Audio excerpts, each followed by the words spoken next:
Good morning po sa atin lahat mga ka-idol. Pag-uusapan po natin mga ka-idol ang tools na ads on Reels at in-streams ads. Kasi mga ka-idol, marami po ang nag-worry kasi halos wala na daw po silang ma-earn dito sa ads on Reels at in-streams ads. Mga ka-idol, para po sa kalaman ng lahat, noon po talaga ay malaki po ang kitaan dito sa ads on Reels at in-streams ads. Yun nga lang po mga ka-idol, noong nakaraang buwan po ay nagkaroon po tayo ng update sa ads on Reels na based on views na. Ganun na rin po ngayon mga ka-idol ang in-streams ads. Ibig sabihin mga ka-idol, depende na po sa ating views ang kita natin dito sa mga video natin. Sobrang baba na talaga.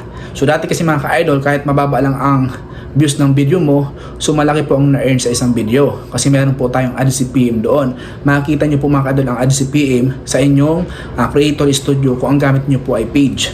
Doon po mga ka-idol sa AdCPM sa isang video nyo, minsan po nagkikreate po siya ng $3, $5. Naranasan ko nga doon idol, nagulat ako sa isang video ko mga idol na talagang pinaganda ko siya, umabot po siya ng $14 sa AdCPM. Wala pa po dyan idol yung earnings dito sa views. So grabe no, dati po mga idol, ganun po kalaki ang kitaan sa mga long form video, ganun din po sa short video. Ngayon mga idol, wala na po yun. Kaya mga idol, marami po ang nagulat kung bakit daw wala na silang earnings gaano sa mga video nila. So halos talagang pinag-effortan nila. Yung iba nga mga ka-idol, yung isang tutorials content creator na sikat na, ay talaga namang sobrang nalungkot siya. At hindi niya ata na-experience yon. At hindi niya po ata yung naabutan yung talagang per impression yung kitaan din dito sa ating Facebook. So ngayon po mga ka-idol, yung expectation niya na pwedeng kumita dito sa Facebook ng malaki ay hindi po nangyari. Kaya mga ka-idol, ngayon po ay gumawa po siya ng video na kung saan parang gusto niya nang i-deactivate ang kanyang page. Sa video niya ngayon mga ka-idol, possible yung kanyang mga followers ay madidemotivate kahit po hindi followers.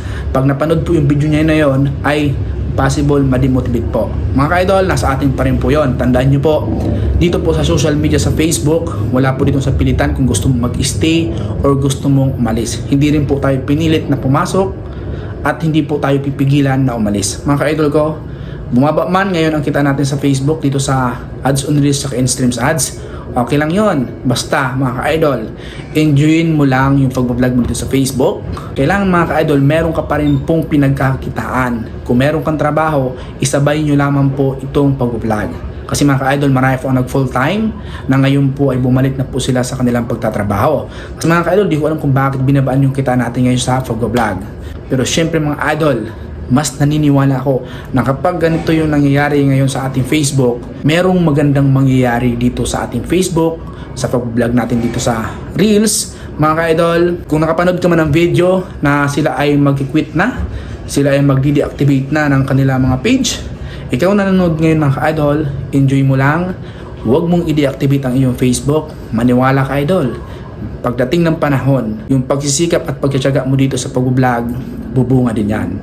Kung ngayon, mababa ang kitaan dito sa Facebook, ang gawin mo idol, mag-upload ka pa rin na mag-upload. Siyempre, huwag mo po asahan ang iyong pag-vlog para po matustusan ang iyong mga gastusin. Kailangan magtrabaho ka pa rin, kailangan mag-racket ka pa rin. Kung meron kang negosyo, trabahuhin mo yon. Kasi mga ka-idol, dito sa pag-vlog, hindi po laging mataas, hindi rin po laging mababa. So, ibig sabihin, walang permanente nakita mo dito. Mga ka-idol, inuulit ko, kung ikaw ay nagbablog ngayon, ituloy mo lang yung pag-vlog mo, enjoyin mo lang, maniwala ka. Darating yung araw na magiging maganda ulit ang takbo dito sa pag-vlog sa Facebook. So yun lang mga idol, maraming salamat po sa inyong lahat.